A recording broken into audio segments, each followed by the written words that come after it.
अस्सलामुअलैकुम। Special TV के programme पैगाम हयात के साथ मैं हूं आपका मेज़बान कबीर हयात। नाज़रीन, जैसा कि आप जानते हैं, हर प्रोग्राम में एक नए मौजू के साथ आपकी खिदमत में हाजिर होते हैं। आज जिस मौजू पे हम बात करेंगे वो इंतहाई अमेजिंग तरीन मौजू इसलिए भी है कि हमारे मुआशरे के अंदर मिस कैरेज का जो मसला है वो बढ़ता चला जा रहा है।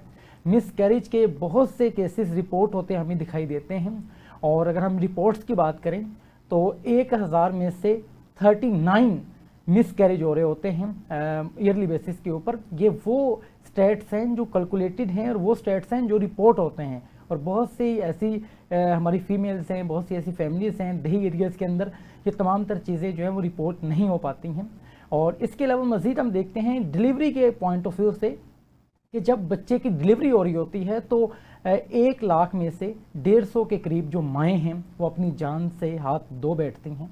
और ये अभी स्टैट्स जो मैं आपको शेयर कर रहा हूँ ये अब भी हैं, ये कम हुए हैं। इससे पहले जो 400 से 500 जो फीमेल्स हैं 1 लाख में से, वो लाजमी तौर पे डेथ की तरफ चले जाया करती थीं। और अभी यकीनन मेडिकल साइंस के अंदर बहुत ज़्यादा जिद्दत है और जदीद दौर के जदीद तकाज़े हैं, और जदीद तकाज़ों को अपनाते हुए ही हम एक बेहतरीन ज़िंदगी को जन्म दे सकते हैं।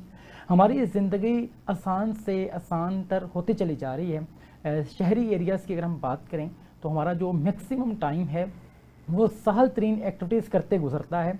ऑफिस टाइमिंग्स की अगर हम बात करें, अगर हम घर के अंदर जिस अंदाज में हम बिल्कुल चिल अंदाज में अपनी एक्टिविटीज़ परफॉर्म करते नज़र आते हैं, फ़िज़िकल एक्टिविटीज़ ना होना, डाइट जो है वो हमारी बहुत ज़्यादा भरपूर नहीं है गज़ाइयत से। अगर हम मज़ीद बात करें डाइट के प्लान पॉइंट ऑफ व्यू से कि तो हमारे स्लीपिंग पैटर्न्स हैं, ईटिंग पैटर्न्स हैं, मुकम्मल तौर पे चेंज हो चुके हैं। और जो हमारी वेदर कंडीशंस हैं वो भी इंतहाई मायूस कुन है इस पॉइंट ऑफ व्यू से कि जिस मुआशरे के अंदर वेदर कंडीशंस ये हों कि जहाँ पे आप सांस लेते हुए आपको दुश्वारी का सामना हो।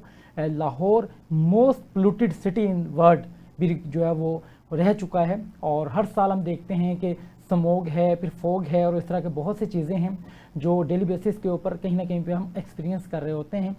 इसके बावजूद हम अपनी लाइफस्टाइल को चेंज नहीं करते, और यही वजह है कि आज हमारा मुआशरा बीमारियों में जो है वो गिरता चला जा रहा है, बीमारियों की तरफ जो है वो मुब्तला होता चला जा रहा है, और मुसलसल तौर पे हम अजीबोगरीब बीमारियों की जानिब जो है वो मुब्तला होते चले जा रहे हैं। तो आज इस मौजू के हवाले से हम बात करेंगे। यकीनन बहुत से शायकीन हैं, बहुत से जो ऑडियंस हैं, उनकी जानिब से 12 मरतबा कहा जा रहा था कि इस तरह के मौज़ूआत को महवे बहस लाया जाए। तो आज मुकम्मल तौर पे इस हवाले से हम रहनुमाई लेने की कोशिश करेंगे कि मिस कैरेज क्या होता है, मिस कैरेज से कैसे बचा जा सकता है, और अगर एक मरतबा मिस कैरेज हो जाए तो फीमेल को किस अंदाज में एहतियाती तदाबीर फॉलो करनी चाहिए ताकि फ्यूचर में वो इससे अवॉइड कर सके।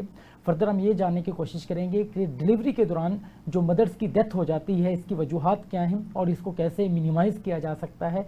फर्दर हम जानने की कोशिश करेंगे कि हमारे मुआशरे के अंदर जो एक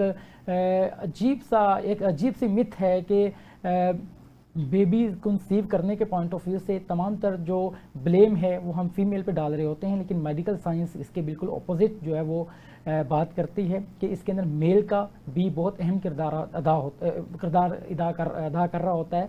तो इस हवाले से मुकम्मल तौर पे चीज़ों को हम जानने की कोशिश करेंगे। हमारे दरमियान मौजूद हैं, किसी तारुफ के मोहताज नहीं, डिफरेंट प्लेटफॉर्म्स पे आपको हम देखते हैं बहुत मुदल्लल और जामे अंदाज में मौजू के हवाले से गुफ्तगू करती नजर आती हैं। बहुत से पेशेंट्स को आप जो है वो फैसिलिटेट करती नज़र आती हैं, और आपकी ख़ास बात ये है कि आपके पास जो भी पेशेंट्स आते हैं उनको अपनी एक्सपर्टीज़ के मुताबिक आप जो है वो डील करती हैं, और आप पैसे का लालच नहीं करती। यही वजह है कि बहुत से लोग आपके मोतरिफ भी हैं, और इस फील्ड के हवाले से यकीनन बहुत बड़ा नाम हमारे दरमियान मौजूद हैं, राबिया मुश्ताक। मैं इंतहाई मशकूर हूँ, आपने हमें कीमती वक्त दिया। शुक्रिया, thank you for your introduction. शुक्रिया। आगाज़ में यहीं से करना चाहूँगा, यकीनन आप इस फील्ड से वाबस्ता हैं, पहले तो ये बताइएगा मिस कैरेज क्या है? ओके, सो हमल का ठहरने के बाद ज़ाया हो जाना, और वो एज ऑफ वायबिलिटी जो हम कहते हैं कि इंटरनेशनली 24 हफ्ते प्रेगनेंसी के है। 24 हफ्ते से पहले ज़ाया होने वाला कोई भी हमल मिस कैरेज की कैटेगरी में आता है, क्योंकि अगर वो बच्चा पैदा हो जाता तो वो बाहर ज़िंदा रहने की उसमें अहलियत नहीं थी या सलाहियत नहीं थी कि वो ज़्यादा देर तक ज़िंदा रह सकता। तो हर वो डिलीवरी जो उस टाइम पर हो जिसमें ज़िंदा रहने की अहलियत ऑन इट्स ओन मौजूद ना हो, उसको हम मिसकैरेज में कैटेगराइज करते हैं। बिल्कुल सही। मज़ीद ये बताइएगा कि पाकिस्तान के अंदर मिस कैरेज के केसेस अब बहुत ज़्यादा रिपोर्ट होना स्टार्ट हो चुके हैं, इसकी वजूहात आपके ख्याल में क्या है? सो एक्चुअली ऐसा है कि मिसकैरेजेस के केसेस रिपोर्ट होना शुरू हो चुके हैं। उसकी वजह कुछ जैसे आपने जिक्र किया, हमारे एनवायरमेंटल फैक्टर्स हैं। हमारे यहाँ वैसे तो ये रिवाज कम होता जा रहा है, लेकिन फैमिलीज़ में बाज़ एक बीमारियाँ जेनेटिकली मौजूद होती हैं। जब दो फैमिली के मेंबर्स एक तरह का जीन शेयर करते हों जो किसी एक बीमारी की मौरूसी सूरत में हो, बाज़ औक़ात वो बीमारी उनमें सामने नहीं आती, लेकिन वो अगली नस्ल में ज़रूर इस तरह सामने आ जाती है, ट्रांसफ़र आती है कि वो दो तो माँ बाप तो कैरियर थे, लेकिन जब वो अगली नस्ल में आती है तो वो बीमारी के तौर पर सामने आती है या वो मिसकैरेजेस की सूरत में सामने आती है। तो एक वजह ये भी है। उसके अलावा अगर हम देखें तो एक वजह ये भी है कि हमने रिपोर्ट करना ज़्यादा कर दिया है। किसी ज़माने में हम सब प्रेगनेंसी टेस्ट उस तरह परफॉर्म नहीं करते थे, या अर्ली ऑन 13-14 हफ्ते पे जाके माहवारी नहीं आई और सिम्टम्स आने शुरू हुए तो एहसास हुआ कि प्रेगनेंसी है। अब चूंकि फैसिलिटीज़ मौजूद हैं अर्ली डायग्नोसिस की, तो बाज़ औक़ात हम मिसकैरेजेस भी ऑफ कोर्स जल्दी पिक कर लेते हैं। हमारे यहाँ पे ख़ानदान के अंदर शादी करना बहुत कॉमन है, ये कॉमन प्रैक्टिस है और वो एक मिथ है हमारी सोसाइटी की कि वो ख़ानदान से बाहर जो शादियाँ नहीं करना चाहते। तो आप क्या समझते हैं, इसके क्या नताइज होते हैं, इसकी वजह से क्या क्या असरात मुरतब हो रहे होते हैं आने वाली नस्ल पे? मेरा ख्याल है कि बड़ी इंपॉर्टेंट बात आपने की और इसको हमें टच करना इसलिए भी ज़रूरी है क्योंकि जब डॉक्टर्स कज़न मैरिज के ख़िलाफ़ बात करते हैं तो बहुत सारे लोग इसके लिए शरई दलाइल देते हैं। वो शरई दलाइल अपनी जगह मौजूद हैं, लेकिन उसके साथ एक काउंटर आर्ग्यूमेंट भी है। आप बिल्कुल ठीक कह रहे हैं कि कुरान की रूह से आप वो अपनी कज़न्स, खालाजाद, चचाजाद बहनों से शादी करने से मना नहीं किया गया। अलबत्ता पाबंदी भी नहीं लगाई गई कि आप सिर्फ उनसे शादी करें, एक बात। और दूसरी बात ये कि कुरानी की तरफ से एक और चीज़ है जिसमें हमें दुनिया में फैल जाने का हुक्म है, और वो फैल जाना प्रोजनी के थ्रू भी है। उसमें अपने कबीले से, अपनी उससे बाहर निकलकर रिप्रोड्यूस करना भी शामिल है। सो इस चीज़ को ऐसे मत देखें कि ये कहा गया है कि यू मैरी योर कजन्स या अपनी कबील में रहें, बल्कि आपको एक चॉइस दी गई है और उसमें प्रोजनी को प्रैक्टिस करना चाहिए। और अगर फैमिली में कोई जेनेटिक नुक्स मौजूद है तो उस सूरत में तो ज़रूर यू शुड ट्राई कि आप आगे बढ़कर इससे बाहर निकलकर शादियां करें, इसलिए कि हमारी एक जिम्मेदारी ये भी है कि हम किसी इंसानी जान को मुसीबत में मत डालें। कहा गया जिसने एक शख्स की जान बचाई गोया उसने पूरी इंसानियत की जान बचाई। तो जब हम एक अपनी अगली नस्ल पैदा कर रहे हैं और अगर हम उसे हैंडीकैप के साथ पैदा कर रहे हैं तो हमने एक इंसान को तकलीफ़ में डाल दिया, या एक रूह को, आने वाली नई रूह को के लिए तकलीफ़ का बाइस बने। और यही अगर हम एक फैमिली से बाहर शादी करते और हम अपनी प्रोजनी उस तरफ करते तो वह तकलीफ़ हम कम कर सकते थे। बहुत अहम बात की आपने। अच्छा, हम देखते हैं मिसकैरेज के बहुत से केसेस रिपोर्ट हो रहे होते हैं। जो न्यूली मैरिड कपल्स हैं उनकी जानिब से हमने देखा कि बहुत ज़्यादा वो मायूस होते हैं चाइल्ड बर्थ के हवाले से, जब इस अंदाज में उनको प्रेगनेंसी नहीं हो पा रही होती। उसकी वजूहत क्या है कि आज की नौजवान नस्ल के अंदर ये प्रॉब्लम ज़्यादा हैं, इसकी वजूहत क्या है? इसमें एक तो प्रेगनेंसी ना होने में हम पहले जिक्र कर रहे थे कि एक वक्त ऐसा था कि हम ऐसे देखा करते थे कि फर्टिलिटी के मसाइल ख़वातीन में 2/3 रीज़न ख़वातीन में और 1/3 रीज़न आदमियों में होता था। वक्त गुजरने के साथ साथ आदमियों का ये रीज़न बहुत ज़्यादा बढ़ गया है, तकरीबन 50% कंट्रीब्यूशन है फर्टिलिटी के केसेस में नहीं। मेरा ख्याल है बहुत ज़रूरी है, जब आप एक फ़ैमिली शुरू करना चाह रहे हैं, शादी का मकसद एक ख़ानदान का स्टार्ट करना, एक साथ बनाना है, तो बी ओपन, अपना सीमन एनालिसिस कराने के लिए ओपन रहे। इसमें हर्ज कोई नहीं है, बजाय इसके कि आपको एक बीमारी का, एक चीज़ का वक्त पर पता ना चल सके और उम्र गुजर जाए जिसके बाद एक औरत की फर्टिलिटी अफेक्ट होने लग जाती है। मैंने ऐसे बहुत सारे कपल्स देखे हैं जहां प्रॉब्लम या मसला मर्द में था, लेकिन उसकी सारी फैमिली ये कहने पर बार बार कहती थी कि हमारा बेटा ठीक है, हमारे बेटे को कोई प्रॉब्लम नहीं है, और उस चक्कर में 10 साल गुजर गए। अब वो लड़की या वो खातून जिसकी शादी 30 साल की उम्र में हुई थी, अब वो 40 की है जब उसने पहला सीमन एनालिसिस कराया, और 40 साल की उम्र तक उसकी वो एबिलिटी टू रिप्रोड्यूस कम हो चुकी है। तो एक चीज जिसका इलाज मौजूद था वो नहीं हो सका, एक ईगो के पीछे। तो और एक मैं समझती हूँ एक लाइफ खराब हुई कि वो उस लड़की ने वहाँ वो 10 साल बहुत मुश्किल से गुजारे। और ये एक जो मैं आपको एक एग्जांपल दे रही हूँ, ये कॉमन स्टोरी है हमारे माशरे की। हमारे मुआशरे के अंदर ये बहुत कॉमन प्रैक्टिस है कि जो मेल है वो अपनी मिस्टेक मानने के लिए ज़रा भी तैयार नहीं होता, और जिसकी वजह से हम बहुत सी प्रॉब्लम्स की तरफ जो है वो चले जाते हैं। और इस तरह की केस स्टडीज़ हम डेली बेसिस पे कहीं ना कहीं पे रीड कर रहे होते हैं, जिसमें तमाम ये स्टेट्स हमारे सामने शो हो रहे होते हैं कि मेल की जानिब से मिस्टेक थी या मेल की जानिब से कोई बीमारी थी जिसका इलाज नहीं करवाया गया, और सारा ब्लेम हम फीमेल पे डालते हैं। फिर हम दूसरी शादी की तरफ चले जाते हैं, फिर तीसरी शादी की तरफ चले जाते हैं, और जब 4 शादियाँ कर चुके होते हैं उसके बाद भी जब बच्चा पैदा नहीं होता तो फिर हमें एहसास होता है कि शायद मिस्टेक मर्द ही में थी या कोई बीमारी में मुब्तला था वो मर्द। उस वक्त तक वो 4 फीमेल्स की ज़िंदगी जो है वो ख़राब कर चुका होता है। तो आपको लाजमी तौर पे बिफोर द टाइम अब ये तमाम तर चीज़ें अवेलेबल हैं। हम एक जदीद दौर में इस वक्त रहते हैं, और जदीद दौर में जदीद तरीन टेक्नोलॉजी के थ्रू तमाम तर चीज़ों को हम जो है वो जान सकते हैं, पता लगा सकते हैं, ताकि हम उनको आइडेंटिफाई करने के बाद उनको रिजोल्व करने की तरफ आ सकें। मज़ीद मैं आपसे ये भी जानना चाहूँगा कि हमारे यहाँ पे ये भी एक मिथ है कि जो बॉयज़ हैं, जो मर्द हैं, वो अब क्या कहा जाता है कि मर्दों की डोमिनेंस जो है वो सोसाइटी है। मर्द अपनी गलती तस्लीम नहीं करते इस पॉइंट ऑफ व्यू से, और अगर किसी को कहा जाए कि आप टेस्ट करवा लें बिफोर शादी, तो वो पूरी ज़िंदगी जो है वो इस बात को अपने माइंड में बैठा के रखता है, अगर टेस्ट जो है वो उसका ठीक भी आ जाए। तो ये जो एक मेंटेलिटी है इसको कैसे चेंज किया जाए? कबीर साहब, एक तो सबसे पहले मैं कहूँगी, मैं इसको मिस्टेक भी नहीं देखती। जब एक जोड़ा बनता है, एक मर्द और औरत की शादी होती है, उनके मसाइल अब कॉमन मसाइल हैं, कॉमन बिल्कुल ऐसे। सो इसके लिए it is not even about mistake, and it is not about गलती, and it is not even, जो भी है वो इकट्ठा है। मेरे पास कपल्स जब आते हैं फर्टिलिटी की कंसल्टेशन के लिए, तो कभी कभी वो पूछ लेते हैं कि हम में से किस में हु इज़ द कल्प्रिट, किसका प्रॉब्लम है।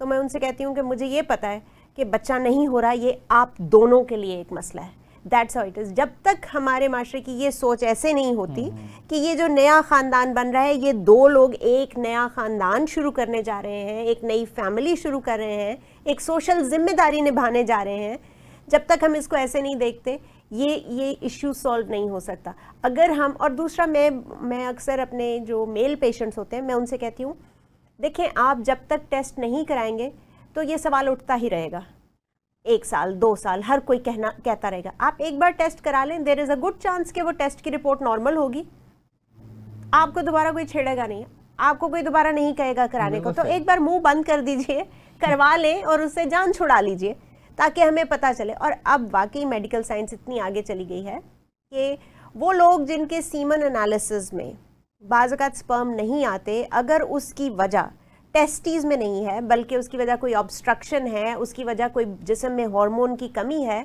तो उसको हम बाहर से इंजेक्शंस दे के या सर्जिकली उसको ठीक कर सकते हैं, और वो जेनेटिकली अपने बच्चे के बाप बन सकते हैं। आई एम नॉट सेइंग, मेरी इस बात को ऐसे ना समझा जाए कि ये सबके लिए है, लेकिन सिलेक्टेड केसेस में ऐसा पॉसिबल है। बिल्कुल सही। अगर हम करंटली देखें तो हमारे माशरे के अंदर जो फिजिकल एक्टिविटीज़ जो बॉयज़ किया करते थे स्कूल लाइफ में, कॉलेजेस के अंदर और आफ्टर ऑफिस भी जो है वो इस अंदाज में परफॉर्म करते नजर आते थे, डिफरेंट फिजिकल एक्टिविटीज़ के अंदर इन्वॉल्व होते थे, डिफरेंट जो है वो वर्जिश कर रहे होते थे, जो मतलब जिम है, योगा है और बहुत सी एक्सरसाइजेज हैं। अब वो तमाम तर चीज़ों से जो यंगस्टर्स हैं वो दूर हैं। उसकी एक वजह तो ये है कि मुआशी तौर पर इस्तेहकाम हासिल करना, हर इंसान उसी के दौर में जो है बहुत ज़्यादा कोशिश है। तो आप क्या समझती हैं ये तमाम तर जो चीज़ें हैं ये भी प्रेगनेंसी के अंदर जो है वो बहुत ज़्यादा इफेक्ट कर रही होती हैं? अनफॉर्चुनेटली हम एज अ सोसाइटी वहाँ हैं जहाँ सर्वाइवल हमारा प्रॉब्लम बन चुका है। ज़िंदगी की हैप्पीनेस, प्लेयर ऑफ लाइफ बहुत दूर रह गया है। हम में से ज़्यादातर लोग बस एक सर्वाइवल की जंग लड़ रहे हैं everyday, which is really unfortunate. और मैं समझती हूँ कि ये एक रियासत की नाकामी है कि उसके अफराद एक फुलफिलिंग ज़िंदगी ना गुजार सके। और जब ऐसा होता है तो हमारी एक्टिविटीज़ वाकई ही बदल जाती हैं। मसलन फॉर एग्ज़ाम्पल मैं अक्सर कहती होती हूँ कि अल्लाह ताला ने या कुदरत ने ओवरीज़ को जिस्म के अंदर रखा था क्योंकि उन्हें हायर टेम्परेचर चाहिए था जो स्क्रोटल सैक है जिसमें टेस्टीज होते हैं, वो उसको जिस्म से बाहर रखा था, लोअर टेम्परेचर की ज़रूरत थी, एयर सर्कुलेशन की ज़रूरत थी, उसको हमने बहुत चेंज कर दिया है। हमारी बैठने वाली एक्टिविटीज़ ज़्यादा हो गई हैं जिसकी वजह से temperature around the scrotal area ज़्यादा हो जाता है, जिसकी वजह से स्पर्म मोटिलिटी कम हो जाती है। पहले ये ट्रक ड्राइवर्स के बारे में, जो अमेरिका इंग्लैंड में जो ट्रक ड्राइवर्स जो कि 20-20 घंटे की लंबी ड्राइव्स करते हैं, उनके बारे में कहा जाता था कि लॉन्ग हॉल ड्राइवर मुसलसल बैठा रहता है, इट इज़ वेरी वार्म, उसकी इन्वायरमेंट बहुत वार्म होती है, तो स्पर्म के प्रॉब्लम, सीमन के प्रॉब्लम्स आते हैं। अब हमने समझे कि हम अपने घरों में वो ट्रक ड्राइविंग करें। मेरी अपनी औलाद समेत जब कोई ऑल द टाइम, अगर आप लैपटॉप पे बैठे हुए हैं, कंप्यूटर पे बैठे हुए हैं, तो आपने वो टेम्परेचर इंक्रीज कर दिया, आपने वो एनवायरनमेंट ख़राब कर दी, आप बाहर निकल के चहलकदमी नहीं कर रहे। हमने अपनी ड्रेसिंग बदल दी है। हम कॉटन के, प्योर कॉटन का शलवार कमीज़ वॉज द ड्रेस जो कि हमारे इलाके की मुनासबत से था। जब हम टाइट क्लोथिंग पहनते हैं, पॉलिएस्टर मिक्स्ड क्लोथ्स पहनते हैं, एयर सर्कुलेशन कम हो जाती है, दैट हैज़ एन इम्पैक्ट, उसका भी एक इम्पैक्ट आता है। इस तरह की छोटी छोटी बहुत सारी चीज़ें हैं जो कि हमारे लाइफस्टाइल को इफेक्ट कर रही है। हमारे सोने जागने के टाइम हार्मोन्स को ख़राब करते हैं ख़वातीन के अंदर ख़ास तौर पर, जिसकी वजह से हम फर्टिलिटी के इश्यूज देख रहे हैं।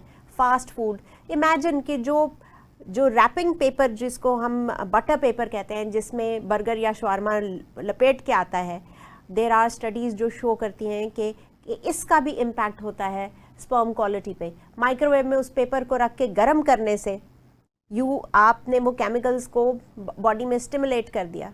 बिल्कुल ऐसा ही है। मज़ीद मैं आपसे ये जानना चाहूँगा, हमारे यहाँ पे लेट मैरिजेस का जो कॉन्सेप्ट है वो बहुत बढ़ता चला जा रहा है। हालिया एक स्टैट्स के मुताबिक बताया गया कि इस वक्त 1 करोड़ से ज़ायद ऐसे फीमेल मौजूद हैं जिनकी एजेस 35 अबव हो चुकी हैं, लेकिन अभी तक उनकी शादी नहीं हुई, और ये पाकिस्तान के अंदर मुसलसल तौर पे इसके अंदर हम इजाफा देखते देख पा रहे हैं। तो पहले तो ये बताइएगा कि जो लेट मैरिजेस हैं, क्या ये भी आपको आपके चाइल्ड बर्थ के हवाले से प्रॉब्लम्स की तरफ लेके जाती है आपको? एब्सोल्युटली ऐसा है। यूरोप में काफ़ी अरसे से मैरिजेस का एक तो रवाज ख़त्म हो गया। इनहैबिटेंट्स है, इकट्ठे रहना is what they do, although वो उसको भी वैसे बहुत अच्छा निभाते हैं, लेकिन ये है कि मैरिजेस की एज काफ़ी लेट होती जा रही है। आपको वहाँ पर कोई 22-23 साला लड़की अगर कोई नज़र आती है जिसकी शादी हुई है, तो आप 1 मिनट के लिए चौंक के सोचते हैं कि ये बहुत अर्ली था। अब तो बल्कि पाकिस्तान में भी हम चौंक के सोचते हैं कि ये बहुत अर्ली था, ख़ास तौर पर शहरी इलाकों में। इसके बरक्स अगर कोई बताता है कि उसकी शादी 40 इयर्स की एज में हुई है, तो वहाँ पर हैरत नहीं होती। हमारे यहाँ 40 तो नहीं, लेकिन 35 इज बिकमिंग कॉमन होता जा रहा है। देखिए, उन माशरों से अच्छी चीज़ें ज़रूर अडॉप्ट करें, हर चीज़ अडॉप्ट करने की ज़रूरत नहीं है। तो अच्छी चीज़ें जो वहाँ से अडॉप्ट करने वाली है ना, मेरा ख्याल है हम थोड़ा कंफ्यूज्ड हैं। हमने 2 माशरों को, 2 सोसाइटीज़ को मिक्स करने की ऐसी कोशिश की है कि जिसमें से हम कहीं पे भी नहीं जा सके। इस्लाम का कॉन्सेप्ट था अर्ली मैरिजेस का और अर्ली फैमिली स्टार्ट करने का। दूसरे लफ्ज़ों में, if you don't mind me saying, early sexual activity start करने का। जब पीरियड्स हो गए, एक लड़की को बलूगत है या एक लड़का बालिग है, तो आपका रिलीजन फ्रीडम दे रहा था to have sexual encounter in a हलाल वे। बिल्कुल सही। वो जो अपॉर्चुनिटी है वो वेस्ट प्रोवाइड कर रहा है बगैर मैरिज के, 14 साल की उम्र में, 16 साल की उम्र में। क्यों? क्योंकि कुदरत की तरफ से जो एज मौजूद है वो 14-16 ही है, और वो शादी लेट करते थे। उनको प्रॉब्लम नहीं था कि आपका बगैर शादी के आप ताल्लुक़ रखें, वो 14 में रखें, 16 में रखें, शादी 30 पे करें। हमने क्या किया, हमने शादी को लेट कर दिया, वेस्ट के टाइम पे ले गए, 30 पे शादी ले गए, sexual activity not allowed before marriage. Frustration के 15 साल क्रिएट कर दिए हमने, कम अज़ कम हर किसी की लाइफ में। We were suppose to make, हमारा काम था शादियों को, मैरिजेस को आसान करना। मैं आपसे नहीं कह रही 15 साल की उम्र में करें, लेकिन 20-21 साल की उम्र में अगर आपके बच्चे पढ़ भी रहे हैं, देयर इज़ नो हार्म कि हमारी सोसाइटी उनको ये सपोर्ट प्रोवाइड करे कि get married, have a life together, अपनी ज़िंदगी इकट्ठे प्लान करें, आप इकट्ठे ग्रो करें, बजाय इसके कि ये हमारे यहाँ जो ये रिवाज बन चुका है कि लड़का क्या करता है, कितनी गाड़ियाँ हैं, कौन सी नौकरी करता है, और हम उसको 30-35 साल की उम्र तक एक चक्की में डाल देते हैं कि जाओ बेटे ये कमा के लाओ, और 35 साल की उम्र तक हराम मत सोचना। हमारा मुआशरा इखलाकी तौर पे पस्ती का शिकार होता चला जा रहा है। मुआशरे के अंदर ऐसी बुराइयाँ जन्म लेती जा रही हैं जो डेली बेसिस के ऊपर न्यूज़ लेटर्स के अंदर या सोशल मीडिया प्लेटफॉर्म्स के ऊपर जब हम देखते हैं तो हैरान होते हैं। और इसकी वजह बड़े अहम अंदाज में अपने बयान की लेट मैरिजेस हैं। आप जब लेट मैरिजेस का कॉन्सेप्ट लेके आएंगे कंट्री में तो अल्टरनेटिव्स जो है वो यकीनन कहीं ना कहीं से जो लोग हैं वो निकालने की कोशिश करेंगे, और फिर वो जो अल्टरनेटिव्स हैं वो बहुत किसी तरीके से भी हो सकते हैं। तो यही वजह है कि हमारा मुआशरा बहुत से प्रॉब्लम से दो चार है। और फिर 35 की एज तक जब बच्चा है वो ज़्यादा व्हीकल्स लेने के चक्कर में, ज़्यादा अपनी अर्निंग्स को स्ट्रेंथन करने के चक्कर में लगा रहता है, और जब 35 की एज होती है तो फिर बच्चा पैदा नहीं होता, और जब बच्चा पैदा नहीं हो रहा होता तो फिर वही मायूसी उसको उमड़ आती है उसके ऊपर जो पिछले 35 साल से ये थी कि मेरी शादी नहीं हो रही। जब शादी होती है तो फिर ये मायूसी होती है कि शादी ना ही होती तो बेहतर था, ताकि मैं इस तरह के प्रॉब्लम्स में ना जाता। ये भी एक मेंटालिटी है हमारी सोसाइटी में। तो अब ये बताइएगा, हमारे यहाँ पे तो लेट मैरिजेस हो रही हैं। अब लेट मैरिजेस की वजह से जो एक लड़का है, क्या उसके अंदर भी कोई इशू आता है बच्चा पैदा करने के हवाले से?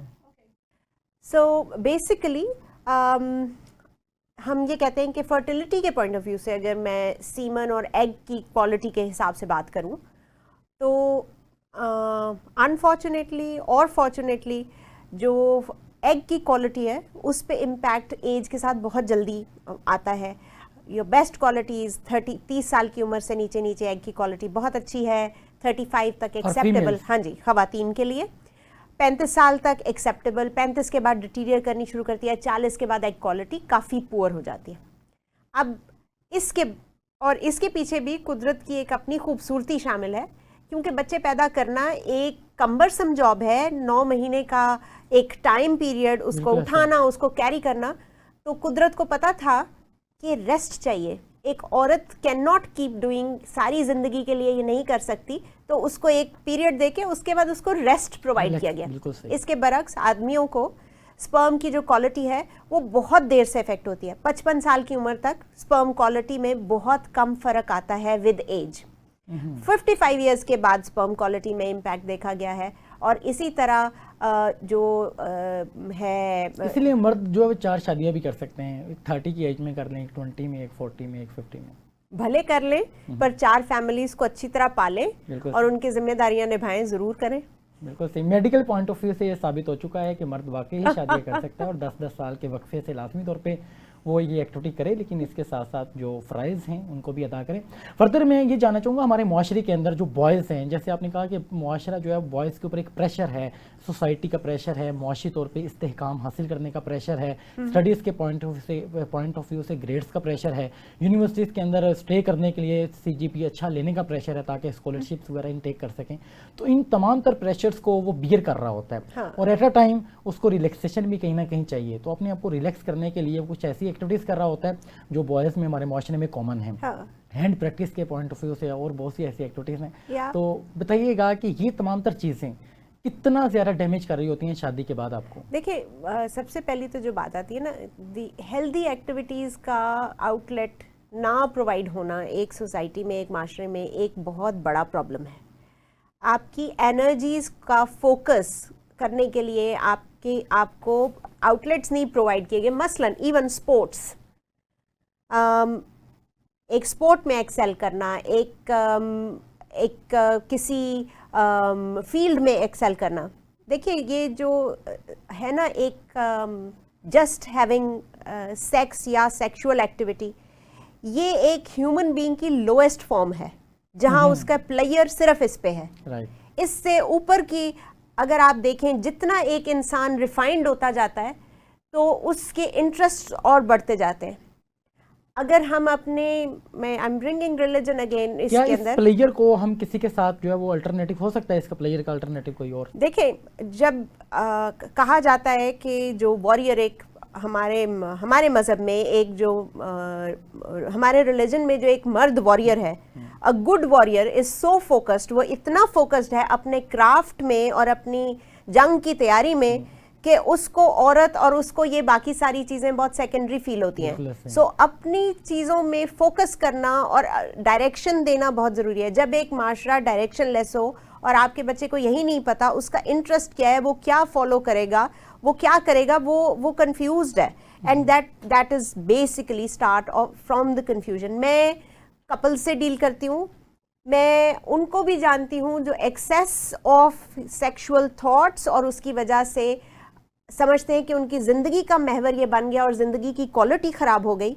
और इसके बरक्स मैं वो भी जानती हूँ कि अगर हमें एक सीमन एनालिसिस की ज़रूरत है और हम उनसे कहें कि ये आपने मैस्टरबेशन से प्रोड्यूस करना है, तो they don't know how to, they have never done it, उन्होंने ये कभी प्रैक्टिस नहीं किया and they do not know how to do it. उन्हें सिर्फ अपनी बीवी के साथ अज़दवाजी ताल्लुक़ रखना आता है, और जो फुलफिलमेंट है उस रिलेशनशिप की जिसके अंदर ये एक्सेसेस शामिल नहीं है, वो आपकी क्वालिटी ऑफ लाइफ को इम्पैक्ट करता है।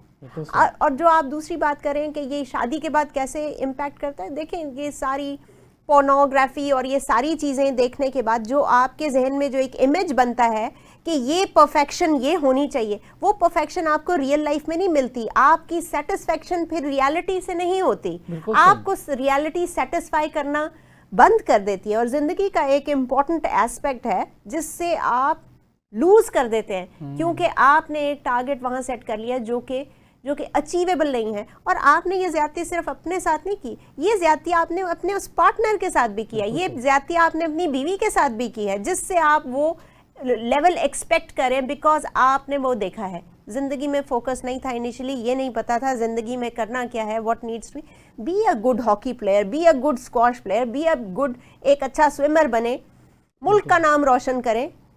लेकिन डायरेक्शन चाहिए इस सब के लिए, बच्चों को शुरू से मैनेज करना, रास्ते दिखाने। देखिए मैं आपसे पहले कह रही थी, अगर हम एक कुत्ता ओन करते हैं और अगर उस कुत्ते की एक्सरसाइज की रिक्वायरमेंट है, तो ये उसके ओनर का काम है कि उसको वो एक्सरसाइज प्रोवाइड करे ताकि उसकी एक्सेस एनर्जी स्पेंड हो सके।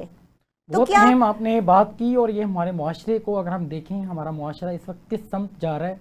कोविड-19 के अंदर हमने देखा कि बहुत से मुआशरे अपने बिजनेसेस को ऑनलाइन पे शिफ्ट कर चुके हैं, और ऑनलाइन शिफ्ट करने के बाद एजुकेशन जो है वो ऑनलाइन शिफ्ट हो चुकी है, और बहुत से लोगों ने बहुत अर्निंग्स की और अभी भी ऑनलाइन प्लेटफॉर्म्स के ऊपर बड़े अच्छे अंदाज में परफॉर्म करते हैं। लेकिन हमारा मुआशरा बच्चे पैदा करने में लगा रहा और हमारी आबादी जो है वो कोविड के बाद मज़ीद इंक्रीज़ हो गई। तो हमें इन चीज़ों के ऊपर फोकस करना चाहिए और हमें देखना चाहिए कि हम किस अंदाज में अपनी चीज़ों को बेहतर कर सकते हैं, और अपना जो सेटिस्फेक्शन लेवल है उसको आप अचीव करने के लिए फिजिकल एक्टिविटीज़ कर सकते हैं, जो कि हमारे मुआशरे में ना होने के बराबर है। अगर हम ग्राउंड्स का रुख करें तो वहाँ पे हमें बुज़ुर्ग वॉक करते नज़र आते हैं, ओल्ड एज पर्सन जो हैं वो वहाँ पे अच्छी तादाद में वहाँ पे हमें नज़र आते हैं। यंगस्टर्स हमें वहाँ पे नज़र नहीं आते हैं, और यंगस्टर्स जो है वो इस वक्त एक अजीब तज़ब्ज़ुब के अंदर हमें नज़र आते हैं। कुछ भी उनकी थॉट्स क्लियर नहीं हैं, उनका जो मेंटल हेल्थ है वो हमें बहुत ज़्यादा हेल्थी नज़र नहीं आते हैं मेंटल पॉइंट ऑफ व्यू से भी। और यही वजह है कि डिसीजन मेकिंग के अंदर प्रॉब्लम है, और सोसाइटी के अंदर ऐसे अजीबोगरीब मामलात हैं जो यहाँ पे यकीनन एड्रेस करना भी आसान नहीं है। मज़ीद मैं अब आपसे ये जानना चाहूँगा कि एक फीमेल है, डिलीवरी के दौरान बच्चा जो है वो मिसकैरेज हो जाता है। अब मिसकैरेज होने के बाद अगला जो बच्चा है उसको पैदा होने में क्या कोई प्रॉब्लम्स होते हैं, या कौन सी ऐसी एहतियाती तदाबीर होती हैं जो एक फ़ीमेल को लाजमी तौर पर अपना लेनी चाहिए? कोई भी प्रोसेस जो 24 हफ्ते ऑफ प्रेगनेंसी के बाद होगा उसे हम बर्थ में गिनेंगे, और उससे पहले हम उसको मिसकैरेज कहेंगे। अगर एक खातून का पहले मिसकैरेज हो चुका है तो सबसे पहली बात तो यह है कि हम उससे कहते हैं कि फौरी तौर पर पैदा करने की बजाय 3 महीने का रेस्ट लो। अपने आप को वक्त दो, मेक श्योर करो कि तुम्हें खून की कमी नहीं है। उस 3 महीने में फॉलिक एसिड लो, ताकि फॉलिक एसिड डेफिशिएंसी की वजह से होने वाले नकाइस ना हो। अपनी हेल्थ का ख्याल रखें। पाकिस्तान में विटामिन डी की कमी बहुत कॉमन है, सिर्फ ख़वातीन में नहीं बल्कि मर्दों में भी। अपना विटामिन डी लेवल चेक कीजिए, और अगर कम है तो उसको पूरा करें। एक मिसकैरेज के बाद परेशान मत हो, और 3 महीने के बाद दोबारा कोशिश कीजिए। अलबत्ता अगर ये आपके साथ मामला बहुत बार हो चुका है, मल्टीपल टाइम्स हो चुका है, 3 या 3 से ज़्यादा बार मिसकैरेजेस हो चुके हैं, तो इसके लिए आपको हेल्थ प्रोफेशनल से रब्ता करना चाहिए, ताकि हम वजह जान सकें रिकरेंट मिसकैरेजेस की। क्योंकि चांस इस बात का कि कोई ना कोई प्रॉब्लम है जिसकी वजह से ये मिसकैरेजेस हो रहे हैं, और उस वजह को जानने की कोशिश करनी चाहिए। आमतौर पे हम देखते हैं कि प्रेगनेंसी के बाद ऐसी कौन सी मिस्टेक्स हैं जो एक मर्द से होती है जिसकी वजह से मिसकैरेज हो सकता है? सो एक्चुअली मेरा ख्याल है कि आई कैन नॉट से कि कोई देयर इज अ मिस्टेक आदमियों के पार्ट में। तदाबीर ऐसी कौन सी हो सकती है? सो लोगों का ये ख्याल है कि प्रेगनेंसी के दौरान सेक्स नहीं करनी चाहिए। ये सिर्फ एक मिथ है। अगर एक लो रिस्क प्रेगनेंसी है तो वन कैन हैव अज़दवाजी ताल्लुकात अपने वाइफ के साथ रखे जा सकते हैं, उसके अंदर प्रॉब्लम नहीं है। बी जेंटल, एक दूसरे के साथ काइंड रहें, जेंटल रहें, दैट इज़ इस चीज़ की ज़रूरत है।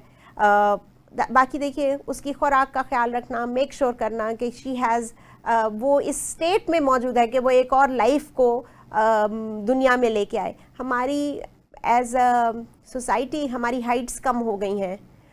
पंजाबी किसी ज़माने का गबरू जवान होता था 6 फुट का, अब पंजाबी जो है मेरे समेत सब 5 फुट, 5.25 फुट की हाइट रह गई है।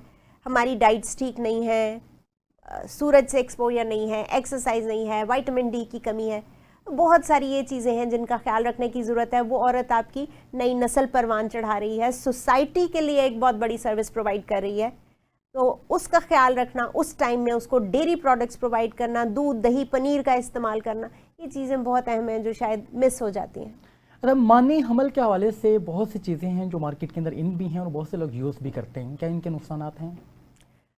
ज़िंदगी में हर चीज़ साइड इफ़ेक्ट्स के साथ आती है। मैं अपने पेशेंट से कहती हूँ कि जब वो मुझसे किसी चीज़ का साइड इफ़ेक्ट पूछते हैं तो मैं उनसे कहती हूँ कि सड़क क्रॉस करने का भी साइड इफ़ेक्ट है। आप मुझसे पूछेंगे मैं सड़क के दूसरी तरफ पहुँचूंगी, मैं आपको 100% गारंटी दूँ, तो मैं आपको वो गारंटी नहीं दे सकती कि आप सड़क के दूसरी तरफ पहुँचेंगे। सो ज़िंदगी का जो हर अमल है वो अपने साथ साइड इफ़ेक्ट्स लेके आता है। हमारा काम ये है कि हम उसको वे करके देखें, सोच के देखें, तोल के देखें कि एक चीज़ का इफेक्ट वर्सेस साइड इफेक्ट क्या चीज़ है जो मेरे लिए बेहतर है। इसके पॉइंट ऑफ व्यू से हमें उसका देखना चाहिए। फॉर एग्जाम्पल कुछ माने हमल मेथड्स जो हैं वो वेट गेन करते हैं। ओके। अगर आप नहीं इस्तेमाल करते और आप प्रेग्नेंट हो जाते हैं, आप फिर भी वेट गेन कर रहे हैं। आप एक प्रेगनेंसी, एक बच्चा पैदा करें, क्या आप उसको वो केयर प्रोवाइड कर सकते हैं? और देखिए हर लोग कहते हैं कि रिस्क देने वाली ज़ात खुदा की ज़ात है, तरबियत देने वाली ज़ात माँ बाप की है। अगर आप अपने बच्चे को ये नहीं सिखा सकते सड़क पे दाएं चलना है या बाएं चलना है, सीढ़ियाँ किस तरह उतरनी है, आप अपनी, और या आपको ये नहीं पता आपके बच्चे की क्लास में वो क्या सब्जेक्ट इस वक्त क्या टॉपिक पढ़ रहा है और वो क्या कर रहा है और वो क्या खेल खेलता है, तो आप तरबियत की जिम्मेदारी में पीछे हैं। आप तरबियत की जिम्मेदारी पूरी नहीं कर रहे। रिस्क देने वाली उसकी ज़ात है। तरबियत कर सकते हैं तो पैदा कीजिए, तरबियत नहीं कर सकते तो पैदा करके फेंके मत। इंसान है, जानवर नहीं है, पिल्ले नहीं है कि बस पैदा किए और छोड़ दिए। बड़ी अहम बात की आपने। हमारे यहाँ पे अगर सिविलाइज्ड आप एक कौम बनना चाहते हैं तो तरबियत बहुत लाजिम है। हमारे मुआशरे के अंदर, देही एरियाज़ के अंदर, देहात के अंदर बहुत ही कॉमन प्रैक्टिस है कि बच्चों की भरमार कर दी जाती है और उनको उससे अच्छे अंदाज में एक लिविंग स्टैंडर्ड जो नहीं दिया जाता, उनको एजुकेशन से महरूम रखा जाता है। फिर वो किस अंदाज में एक सिविलाइज कौम बन सकती है? और तहजीब याफ्ता कौम ही हैं, अक़वाम ही हैं जो हमारे मुआशरे के अंदर यकीनन ग्रोथ करती नज़र आती हैं। अच्छा, फर्दर मैं ये भी जानना चाहूँगा, मैक्सिमम ये भी कहा जाता है मेडिकल साइंस के अंदर हम सुनते हैं कि बच्चे 2 ही अच्छे, क्या वाकई 2 ही अच्छे या ज़्यादा भी हो सकते हैं? देखिए बच्चे 2 ही अच्छे का जो स्लोगन था वो बेसिकली पाकिस्तान की पॉपुलेशन को कंट्रोल करने के लिए स्टार्ट किया गया था। पाकिस्तान में पॉपुलेशन पे बात करना बहुत कंट्रोवर्शियल सब्जेक्ट है, डिफ़िकल्ट सब्जेक्ट है। मेडिकल साइंस इस हवाले से क्या कहती हैं कि एक फीमेल इजीली कितने बच्चे पैदा कर सकते हैं? सो अगर आप मुझसे पूछें तो इसमें कोई कदगन नहीं है। 4 या 5 बच्चे पैदा करने में कोई प्रॉब्लम नहीं है एक औरत को। डिपेंड करेगा उसका मोड ऑफ डिलीवरी क्या है, उसका हेल्थ स्टेटस क्या है, क्या, और जैसे मैंने आपसे कहा ट्रेनिंग की जिम्मेदारी पेरेंट्स की रहेगी, एक माँ की नहीं। ट्रेनिंग की जिम्मेदारी दोनों पेरेंट्स की है, दोनों माँ बाप की है। तो अगर आप बच्चों की अच्छी तरबियत कर सकते हैं, हमें 5 नोबेल प्राइज़ विनर दे सकते हैं तो 100 बिस्मिल्लाह। और अगर आपने 5 वो लोग देने हैं जो माशरे के कारामद फ़र्द नहीं है तो खुद सोचने की बात है कि क्या ये अप्रोच राइट है। देखिए मैं इसको ऐसे देखती हूँ कि ज्यूज़ दुनिया की आबादी का बहुत छोटा पोर्शन है। सबसे ज़्यादा नोबेल प्राइज़ विनर्स वहाँ से आते हैं। कितना वो अपने बच्चों को ग्रूम करते हैं। उनकी माँ जो है वो पैदाइश से पहले मैथमेटिक्स प्रैक्टिस करती है, वो अपने आप को, एक बच्चे को यूट्रस के अंदर से ट्रेन करना शुरू कर देती है कि इंटेलिजेंट हो, आईक्यू ज़्यादा हो, कुछ बने, माशरे का एक इम्पॉर्टेंट फ़र्द बने। और उसके मुकाबले में अगर हम देखें, हमारी दुनिया की 1/3 आबादी है, लेकिन हम बेबस हुए पड़े हैं बिल्कुल ऐसे। उस स्मॉल कैपेसिटी वाले मुल्क के साथ जिसने अपने आप को इतनी कैपेसिटी बिल्डिंग कर ली। तो क्वांटिटी इज़ फाइन, लेकिन क्वालिटी पे भी काम करने की बहुत सख्त ज़रूरत है और हर घर की जिम्मेदारी है। बिल्कुल सही।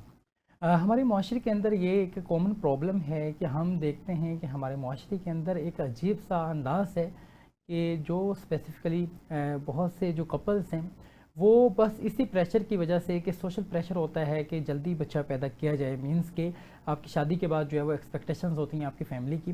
तो इस माइंडसेट के साथ हम देखते हैं बहुत से प्रॉब्लम्स जन्म लेते हैं और हम फिर जो है वो ऐसे लोगों के पास भी चले जाते हैं जहाँ पे हम तावीज़, धागे, इस तरह की एक्टिविटीज़ भी करते नज़र आते हैं। तो ये एक अजीब सा अंदाज़ है कि एक हस्बैंड जो आप बच्चा खुद पैदा नहीं कर पा रहा, तो पीर साहब का जो धागा है वो धागा उसमें क्या काम करेगा। तो लाजमी तौर पे हमें इस पर थिंक आउट करना चाहिए। और जो सिविलाइज्ड नेशंस होती हैं वो बड़े ज़बरदस्त अंदाज में इन तमाम तर चीज़ों को लुक आफ्टर करती हैं। और ये बहुत लाजिम है कि हमारे माशरे में इस तरह के मौज़ूआत की जो अवेयरनेस है वो मैक्सिमम पहुंचाई जा सके, ताकि बहुत से जो प्रॉब्लम्स हैं वो प्रॉब्लम्स होते नहीं हैं, जस्ट हमने खुद अपने माइंड में वो प्रॉब्लम्स बनाए होते हैं। जब आप अच्छे अंदाज में उस हवाले से रहनुमाई ले लेते हैं, अवेयरनेस लेते हैं, तो यकीनन आपके नॉलेज में भी इजाफा होता है और आपकी ज़िंदगी आसान से आसानतर होते चली जाती है। आज मिस राबिया हमारे दरमियान मौजूद रहीं, बड़े ज़बरदस्त मुदल्लल तरीन अंदाज में आज के मौजू के हवाले से आपने गुफ्तगू की और बहुत से जो क्वेश्चंस थे ऑडियंस के वो आपने एड्रेस भी किए। और यकीनन अगर इस हवाले से फ़र्दर भी क्वेश्चंस अगर आपके जहन में मौजूद हैं, कमेंट बॉक्स में लाजमी तौर पे शेयर कीजिएगा। अगेन मिस राबिया से हम रिक्वेस्ट करेंगे, हमारे प्रोग्राम का वो हिस्सा बनेंगी और हम उस हवाले से भी मज़ीद बात करेंगे। लास्ट में कोई पैगाम जो ऑडियंस के लिए आप देना चाहें? Thank you so much. मेरा ख्याल है कि बहुत ज़रूरी है एक माशरे में हम एक दूसरे के अपोजिंग व्यूज़ को सुनने की हिम्मत पैदा करें। ज़रूरी नहीं कि आप मेरी हर बात से एग्री करें या मैं आपकी हर बात से एग्री करूं, लेकिन एक दूसरे को ये रूम देना कि एक पॉइंट ऑफ व्यू और भी हो सकता है और उसको सुना जा सकता है, शायद ये बहुत ज़रूरी है। ख्वाह वो सवाल पॉपुलेशन के बारे में हो, ख्वाह वो सवाल फर्टिलिटी के बारे में हो, या ख्वाह वो सवाल हमारे बच्चों की तरबियत के हवाले से हो। Thank you. बहुत अहम पैगाम दिया आपने और यकीनन अगर इसी पैगाम को अपनी ज़िंदगी का हिस्सा बना लें तो हमारे बहुत से मसाइल जन्म लेने से पहले ही यकीनन ख़त्म हो सकते हैं। आज के प्रोग्राम के अंदर मुकम्मल तौर पे मौजू के हवाले से हमने चीज़ों को डिस्कस करने की कोशिश की। मैं आपका इंतहाई मशकूर हूँ, आपने हमें कीमती वक्त दिया और बहुत ज़बरदस्त अंदाज में आपने मौजू के हवाले से बात की। इसी अंदाज के प्रोग्राम्स लेकर आपकी खिदमत में हाजिर होते रहेंगे। प्रोग्राम पैगाम हयात से कबीर हयात को इजाज़त दीजिए, इस उम्मीद के साथ कि अगले प्रोग्राम में एक नए मेहमान के साथ एक मुनफरिद मौजू लिए आपकी खिदमत में हाजिर होंगे। जब तक के लिए खुदा हाफिज़।